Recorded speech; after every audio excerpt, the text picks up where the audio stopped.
Ishengero nkunda muraho.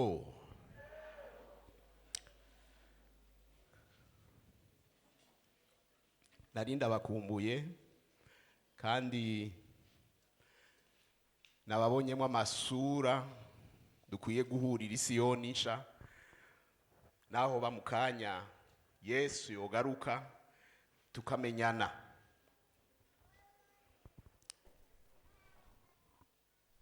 Hamwe yoza nk'ubu ngasanga utarimwo n'ingene wabitambye nkaryoherwa, wamfashije gushika ya mango, wanyihanganiye, wihanganiye imidugo n'imimanuko iri muri uru rugendo, nta muhombe yo bangana nawe, kandi abo tuzohurira Isiyoni nyene ndabaramukije mu izina rya Yesu. Nitwa Mbonihankuye Kome, ndumutama umurongozi w'umukukuruke wo ngaha muri rishengero nyene. Mwino minsi naronse akaryo ko kuraba abafaransa, nsangamwo bakeyi bakijijwe bakepe bari kurushi, abasigaye bibereye mu vyabo. Ndabahaye intasho zabo bakijijwe bo mu mashengero twakorayemwo, baradutumye ngo tubaramutse mu izina rya Yesu. Warasangiye ijambo mu gifaransa rivuga ngo son silence et nos silence. Nari gushima ko ari ryo twari gusangira nuno munsi, kuko mpwemu yari impaye mu ijambo rivuga ngo agacerere kiwe n'amacerere yacu.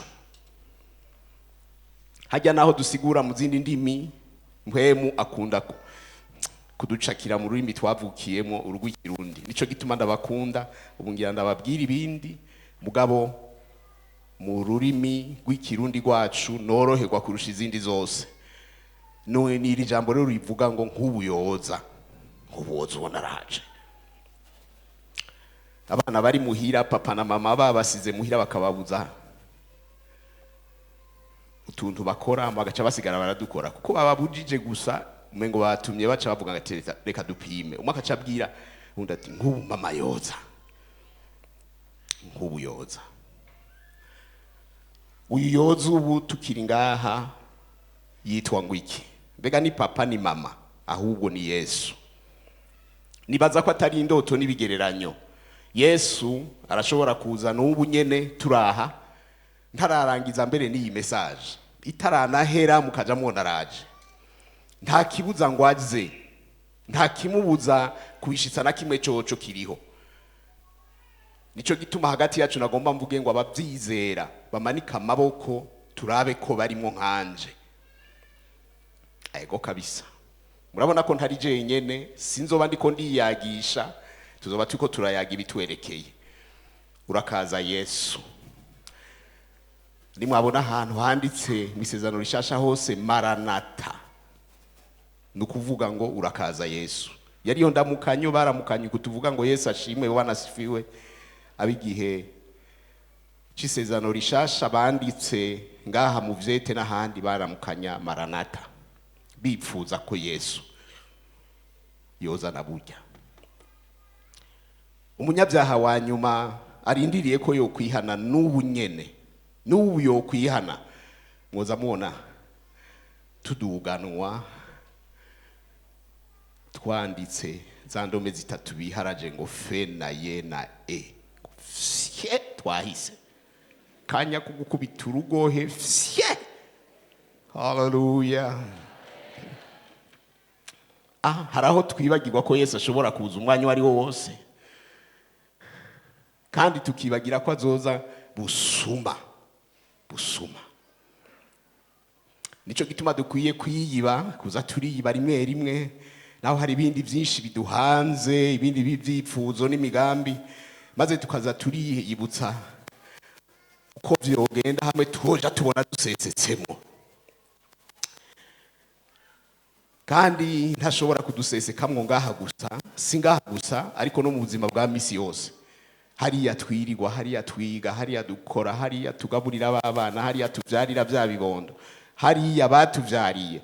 Umwe wese ku giti ciwe azariyiba, yamagavye kuko atawuza umunsi canke isaha, azoza busuma, azoza nk'igisuma. Sinari bwabona umuntu yigereranya n'igisuma ari umuntu ahambaye nk'uraho. Muzi ko umwe wese azikorera umutwaro wiwe mw'uwo mwanya, kandi muri babiri umwe azojanwa uwundi arekwe, kubera umwanya muto ntidusoma vyose, mugabo murazi ko ariko ijambo ry'Imana rivuga.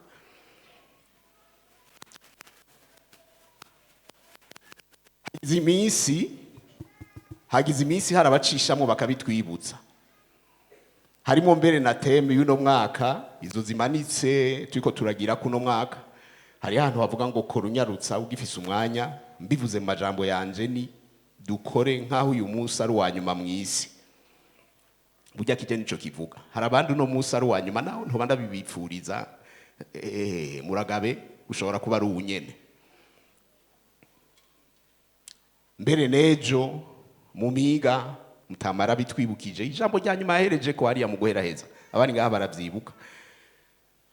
Yavuze ngo umunsi wo gukirizwako uratwegereye, umunsi wo gutabarirwako uratwegereye kurusha umunsi twakirijweko. Ndavyibuka. Muze muraza mu miga mwiyibutse iri jambo n'aya majambo, uko uvyegeranya, uko bishira muri wewe, uko bishira muri ntibate, ni kuba umuntu muzima no kurushiriza. Yesu azogusange mu ijambo, aho uri hose ugume mu ijambo. Afite mu ishengero n'ahantu ho kuronkera information.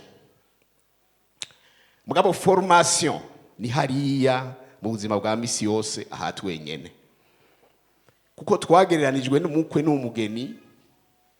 Yesu umukwe wacu, natwe tukaba abageni. Mwiyumvira yaba umugeni yahereza gusa mu rusengero, muri commune, muri salle de réception, mu bandi bantu benshi. Ijya misi mikuru mubona bamukikuza, umunsi wa dot muba muri benshi, umunsi wa mariage muba muri benshi, bigaca biherera hajya gusa. Birakenewe, mbere tubikeneye kurusha n'ibindi. Ngomba gukebura bisoza ntibasubire. Kaba kakunaniye neza, nta n'icabona uzogira. Umunsi muzokurana amajigo, umunsi azokurungika mu ibarabara, umunsi. Mugabo vyonyene navyo nyene ntibihagije.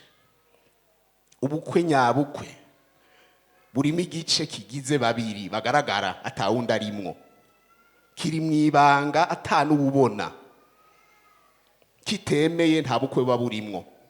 Nico gituma na Yesu wacu arakeneye uwo mwanya wo mwibanga, muri babiri batagira muntu wa gatatu. Ndabikunda mu gifaransa, burya gukizwa vyitwa avoir une relation personnelle avec Jésus. Relation personnelle. Ntimubona yamvuga nimba ari théâtre yo kuba ryosha mu matwi gusa, ntamufise aho dushikira harya sindimwo. Mugabo kuko twamenyanye. Hallelujah. Yagiye n'urinda kubaza, jeho ndavyiyizi, sije mbona raje. Hari gihe twari maso cane muri ivyo, mbere tubigira nk'inkebuzo nyamukuru mu mashengero y'ico gihe. Nyagihe ntiyarenga 6, amazina 6 n'ubu no yasubiramo ndi ngaha. Reka mu 1985 n'imyaka y'imbere n'inyuma, reka yarayo. Twari n'uturirimbo twaza turacishamwo twatwenyene. Mbere ntitwari muri bwinshi pluriel, reka twari muri rudende. Abadukompoza bishirako. Harimo kamwe twara turimbana na mama Beri n'agapiano twara dutwara ku rutugu mpaka mu rubiza hariya gukebura bahariya. Kavuga ngo nazambona Yesu aje mu bicu, n'abamarayika bavuza inzamba, agahamagara amahanga yose, abejejwe tuka duzwa mwijuru. Ukwitabira twagira ngo koko koma je nobona raje Yesu. Haleluya. Dukorasi twasangira turi mu rusengero twari mutwi twakomeza gusenga bana b'Imana ntimugire ubwoba turatashe. Haleluya. Nutundi abaririmbyi bakeyi bakomboza indirimbo kiriya gihe harimo wa nyemeje yashiramwo mugeni wake Yesu witegure. Nkeka zitarenga 10. David nikiza taraza ndizarenga 10. Nama ndakaririmba imisi yose. Mugeni wa Yesu witegure. Ari hafi yo kutujana beneda. Mugabo ubu vyaravuyemwo. Mu nyuma twarareburuye hajemo ubutumwa bwo kugubwa neza hano mu isi ho bica birunyuka. Ubu turi mu kugubwa neza tuvyagire naho no kwiha umwanya wo gusuzuma n'ivyo tuvugiye ngaho no munsi gusa byo byonyene birimwo nkaho dukwiye kudiba matudibarare twubaka amazu twubaka ibishengero vyiza amasharpanda akomeye y'ivyuma utayaronse umengo usigaye inyuma mu majambere nkaho umengo ivyo vyuma bizohera Yesu ataraza. Nagira ngira ibinoko kirazira imbere y'abantu banya kubahwa nk'aba. Muri ihangana cari gikwiye kuba ikinoko. Aya mazu ari busigare.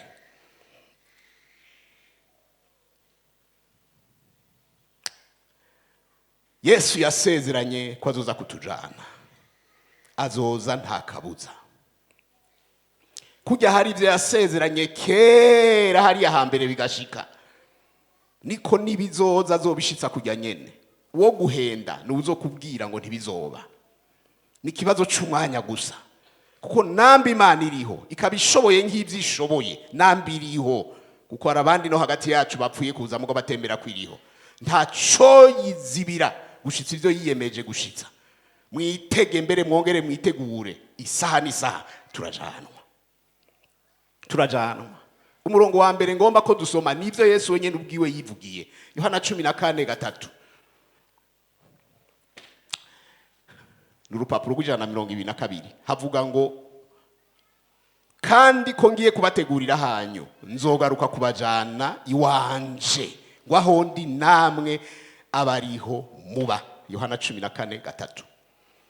Abamarayika nyuma baruhira kubishingira intahe. Ushaka ibishinga ntahe bingana gute mvuge ngo ndabiheze. Abamarayika mu vyakozwe n'intumwa 1:11 n'urupapuro rw'ijana na 32 projecteur yiyankiye hari bituma vyayo yanka ko twitegura y'amarira humba.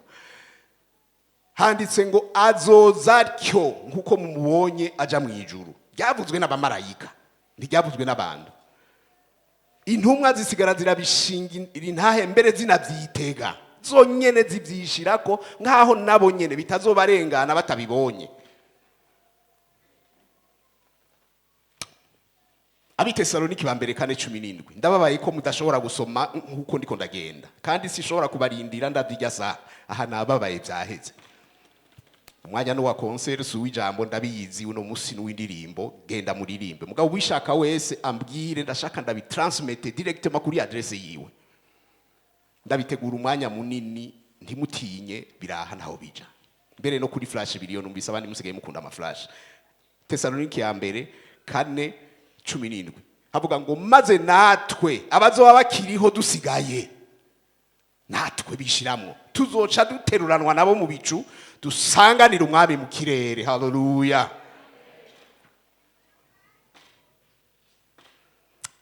Ugomba mvuga ibindi bishinga ntahe bivuga ngo iki.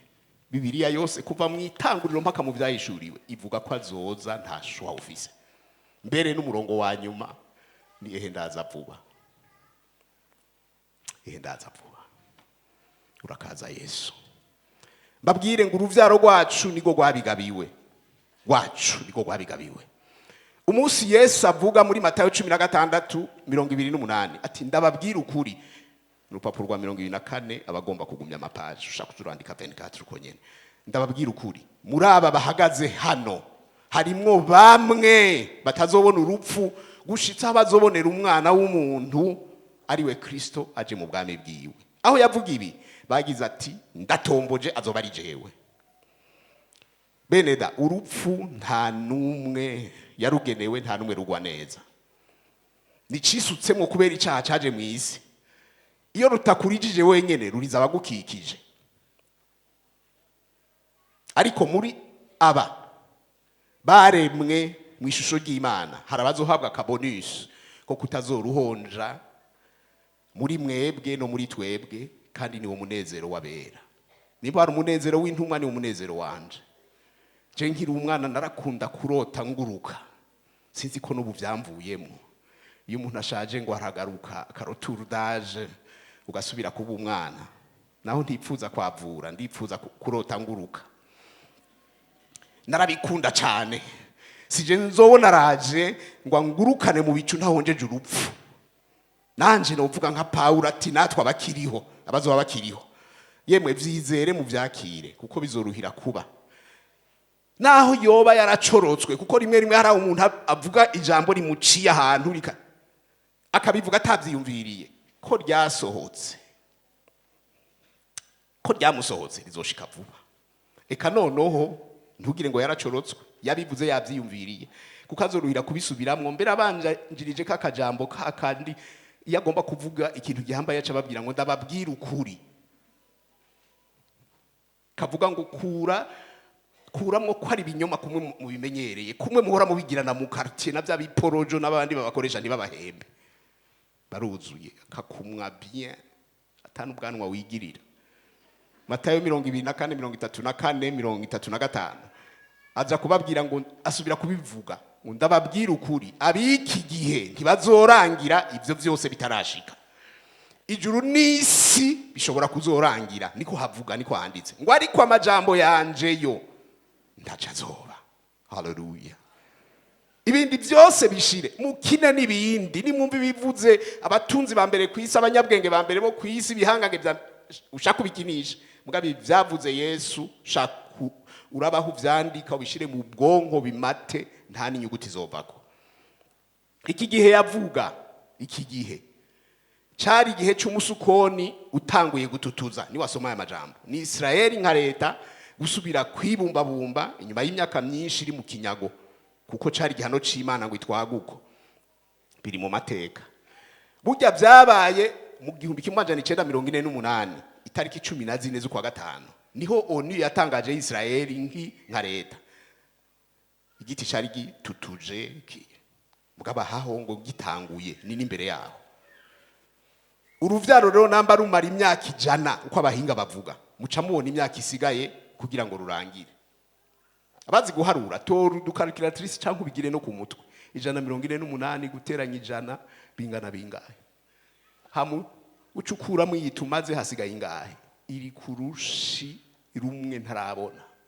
Kandi handitswe ngo uru ruvyaro ntiruzorangira bitarashika. Bitarashika. Kuvuga ko nutu twaka dusigaye ntazi ko tunashika 210 tungahe, turashobora no kudashika hari na haruno muzi. Niyo leta ishobora kuba yemewe mwijuru mu gihe ONU itari bwana yemeze, ntavyumenya naho urara mu namabanga y'Imana. Ico ngomba kukubwira ari kurugi. Yesaya 41:4 urupapuro rwa 882 havuga umugabo mwamye muraririmba, Maranatha muzobandanya irya ndirimbo, je muzoyimpa yonyene. Ninde yabikoze akabishitsa? Niko handitse, niko habaza. Ubushobozi bw'Imana mubandanye mu buririmba burakaze burahambaye. Dufise umugabo akomeye, niko mwaririmbye. Sinzi ko ari umugabo w'ubwanwa, sinzi ko ari umugabo kuko mu ntambara atawumunesha, mugabo ni umugabo fiancé. Nabonye n'abahungu babiririmbye muramuvyizera. Uwo mugabo fiancé wawe arahambaye. Ninde yabikoza akabishitsa? Hamagara abantu kurunganwe rwabo rwagenda rukurikirana uhereye mu itanguriro. Ni jewe uhoraho, uwa mbere n'uwiherezo, ni jewe nyene uko nyene. Ugacushira kwa kaburungu. Mu gifaransa burya havuga ngo moi l'Éternel, moi qui suis le premier et qui suis avec les derniers. Ahandi hose muzobona havuga ngo ndi uwa mbere ndi n'uwa nyuma. uw'intango n'uw'iherezo. Mugabo bavuga ngo qui suis avec les derniers, ni ukuvuga ndi kumwe n'abazoba banyuma mwizi mbyaro zose. Alo yimirije mariage ntashobora kunyemerera ko abo wanyuma atarayigira. Umengo mwijuru habishe kurusha ya mariage. Ko mu ndaba n'utuso turi. Niwa akaba yashinze kuri urubyaro rw'ubwanyuma nigo gwanyuma. Un point et entrée. C'est bien moi. Oui, c'est bien moi. Ni kwa heza mu gifaransa. Bible du semeur. Version 2000. Kuko utavuze version hari ama version menshi bahava baja gusoma bampinyuze. Bane data ndababwire data buko wacu arashoboye. Arakomeye birenze. Iyo bisezerano wari we wese byari kungora kubiha agaciro jewe kuko ijambo n'urivuze haraho umuntu araba urivuze akaja ntakirivuze. None wasezeranye sukuri gusa ariko ni n'umunyabushobozi bwose. Niko baririmbye bene data abashitsi mwaje hageze ngo mubitwibutse. Mbere no mu ijambo ryo gusenga burya bijya byose na bose nico kivuga ikimunanira nikitabaho mbere n'ivyamunaniye yaravyigombeye ko bimunanira. Ashinze ingingo kubo atana kimasubira kurekerana ngo kirengane muzomubona hajya hari Imana ivyirekerera ikakubwira ngo nta munsi nisahanzi ngo mbere ngo mu marayika ari impande ya papa ngo ntavyazi. Urumva ko kana ndacaka baza abize theology ishatsi irabireka kubimenya mugabo ntugire ngo ntavyizi. Ishatsi irareka kubishobora mugabo ntagiye uzokubwira ngo ntavyishoboye. Nta citwazo rero afise cyo kunanirwa canke kutazobishitsa na rimwe uko yabisezeranye niko bizogenda. Umva uko Kinege wiwe amurata yongera mwirata. Kinege ntibigoye kumenya ni Yesu niwe Kinege wenyene.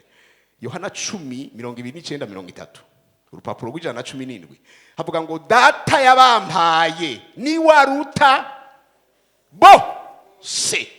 Zaburi yawe niko yavuze bose na Satani barabizi.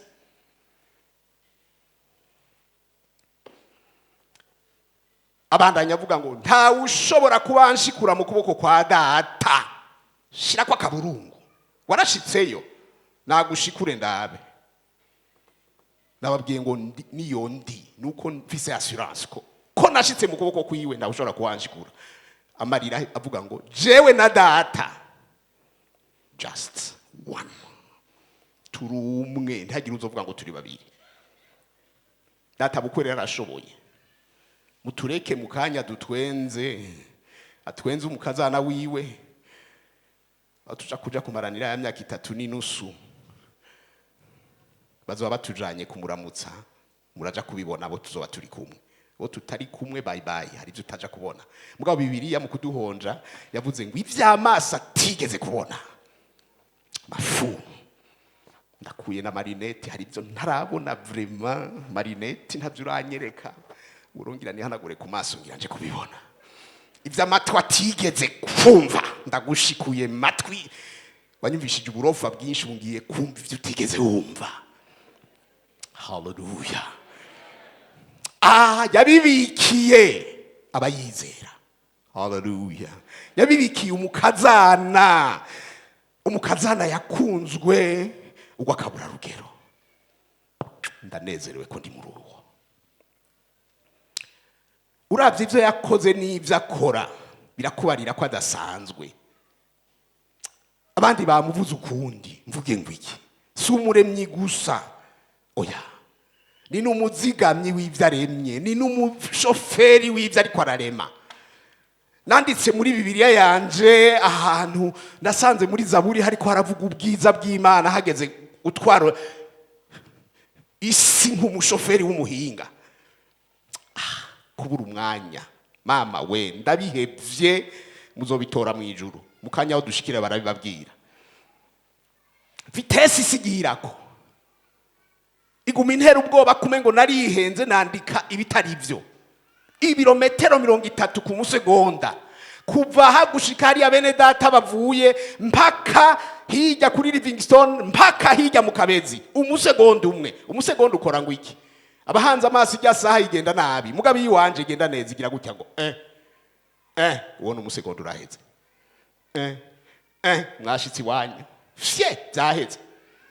Abantu bagize akabakwe n'inusu kukwendera mu ndege barazi ingene tukiva hasi bigorana tarafataka mugabe ishitse ku birometero 800 ku isaha ubisoma gusa kuri tableau ntavye wumva no mu mutwe baca batangura gusereva icayi baca batangura gutanga utwo kurya twahariya dushushe kuntu tuguturira ku munwa aho utereka kameza k'uburofa mugabo ntibitembagare kandi iri ku 800 ku isaha.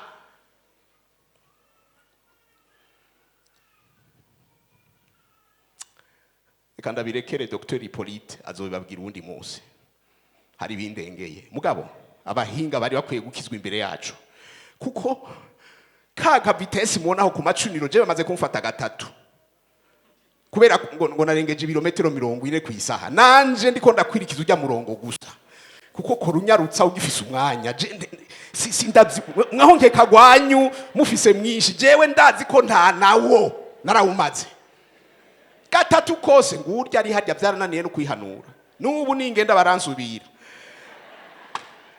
mugabo kajya ka vitesse isi turiko ukunyene wumva twimererewe neza n'icayitonywa iri kwirabigenda incuri ibihumbi 2500 hama ngo muzotera imbere mugenda 40 km/h. Gihugu canyuma mu majambere, gihugu canyuma mu butunzi, mukene wanyuma ari mu Burundi 2500 fois. Umushoferi wayo ni data bukwe. Nico gituma ndi muri iyo modoka numva mahoro kuko nzi yuko ntashobora kumena umugeni wiwe ngo apfivyagize. Iyumvire hamwe yofata ifire yarime kuri rimwe yaborewe yiboreje yisinzirije kumwe abasenzi muvuga ngo muvyure yosinzira n'umunota umwe hama kibagira agashira ukuguru kuri ifire rime kuri rimwe ndubona uri nyuma y'uwundi yo mwinjira mu nda mbaka turumbuke agahitana uri mu nda yagira vuke agahitana uwundi agahitana uwundi kwi vitesse. Hello, I am dreaming.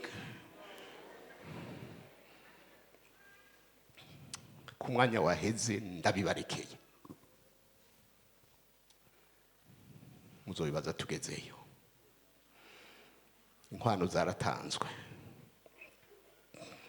Petero wa mbere 1:18 na 19 urupapuro rw'264 kandi avuga ati inkwano natanze yatanze si bishira ng'ifeza n'izahabu ariko mwakowe mwacungujwe amaraso y'igiciro kinini nkayo mwagazi w'intama utagira agasembwa canke ibara niyo ya Kristo.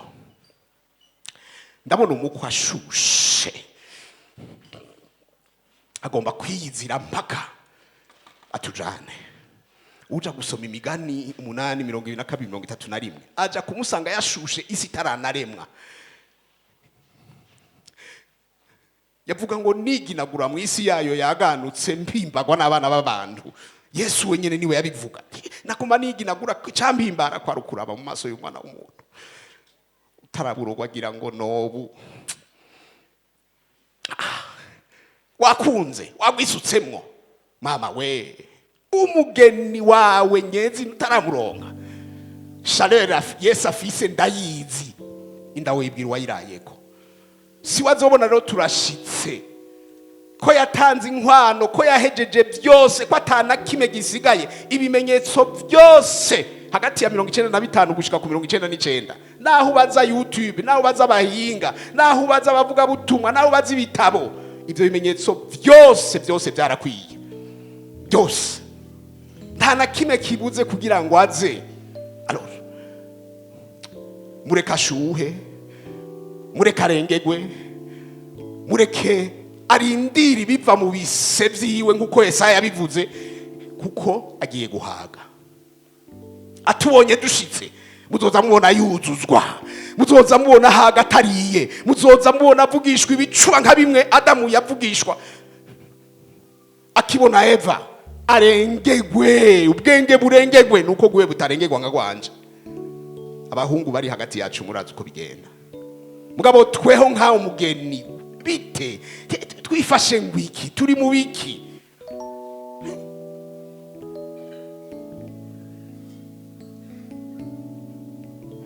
Tumwiteze ngwiki, tumunezererewe ngwiki. Ntivyoroshe gukunda umuntu utahisemwo. Burya twaje mw'isi ngo Imana iduhe umwanya wo guhitamwo gusa, nta kindi kitubesheje ngaha. Mugabo twebwe benshi hagati yacu n'ubu no mu rusengero ngaha binjijwe muri we n'ubwoba bw'ivyaha, binjijwa muri we n'ibihano bigendana n'ivyaha, binjizwa muri we n'ubwoba bw'ibyago, binjizwa muri we n'ubwoba bw'ingwara, abandi ubwoba bw'ubukene, abandi ubwoba bw'urupfu. Ikintu kitarimwo n'urukundo. Mbarira ingene umuntu yitwa nkunda bankunda, abandondera ubudahumeka bazombona, azokundana n'abamukundishwa nuka afise utwa bahaye, afise utwa bamariye. Iyi bagwita urukundo rw'amaentere. Namwe hari abakobwa bamwe barufise, umusore ukunza ari uko ahora sorora ibi, ahora kugurira amavuta, ahora agira gute, ugosa urukundo. Umugeni yuzuye ubwoba naho umugwa mu nda uravyumva, akugwa mu nda jugumira, urasohoka oya. Ariko umuririmbyi wo kovu tuyiririmba gake kiretse mago yagacishije mu ngaha avuga ngo nitajazwa kwa kumtazama. Haleluya. Hari abamukunze ngaha barindiriye ko bagwana mu nda gusa, si babona baramubonye. Weho bite kudashaka ko muhuza amaso n'uwo mukunzi wawe, bamuguhatiye ko kukagobero? Uri umupagani wo mu rusengero y'imyaka yose utarumva ko biteye isoni ko aho uzomuhangira amaso uzomaramara. Turashishwa n'ibi byaha, ntibiragusesema kuvubaho ubikora. Mu migani havuga ngo uhoraho yazinutswe, urusuma nyenzi gwitwa maraya azorugwamo. Ugomba kutagwa mu bumaraya gute? Ugomba kudatwagwa n'inzoga n'abagore n'iki? Warataye Imana. Kera twari n'akarimbo twavuga ngo mbega uracafise gwa rukundo, wari ufise cagiye wakizwa.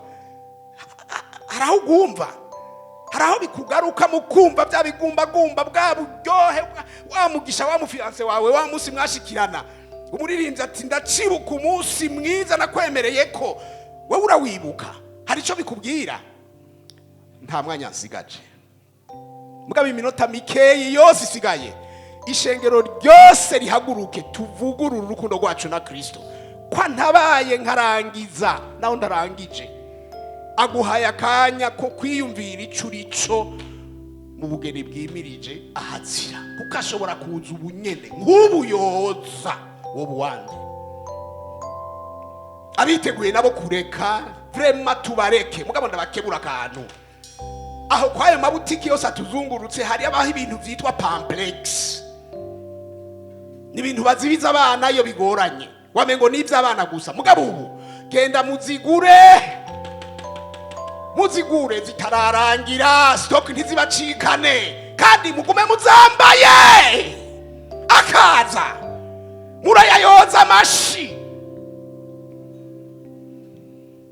Biroroshe kuvuga ubu kukumengo ni teatire, mugabo ndakubwije ukuri ubuyoza mwaza monaraje. Mana mbabarira mpore, mbabarira ngeza, uwumva yumvise. Muhaguruke dusenge, ishengero rihaguruke dusenge iminota 3 sindenza. Ico uri buhitemwa aho nyene uhagaze cyangwa ugumye wicaye, nico kizogenga urubanza rugira rube mu minota mikeyi rushobora no gucibwa. Ndakuraba mu maso, n'Imana ntishobora kuruhindura, n'Imana ntishobora kuruhindura,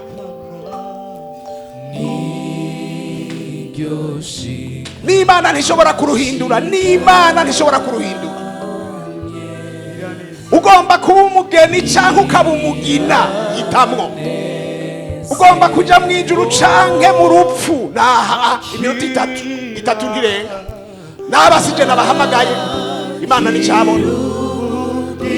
Mwigumire mu bibanza, haguruka mubwira Imana ibibaraba, kuko vuba arashaka kudusesekamo.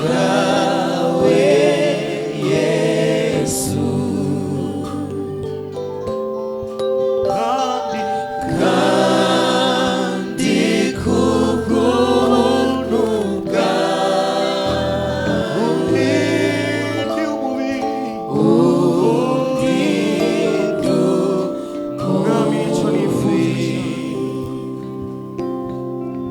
databuja niwe waremye ibihe, unkundire ndavyubahirize, hama nguhesha icubahiro kw'iri jambo, nsengera iri shengero, nsengera ibi bikomangoma biri hagati yacu, atakindi bashaka atari kukubona userutse. Ndabasabiye ngo mujakure ubwo bwiza bambaye, ayo makanzu y'ukugororoka acika yejejwe, acika yamesuye, indavanyanga satani yabateye, ibyondo byose yabashizeko, mu izina rya Yesu bibaveko.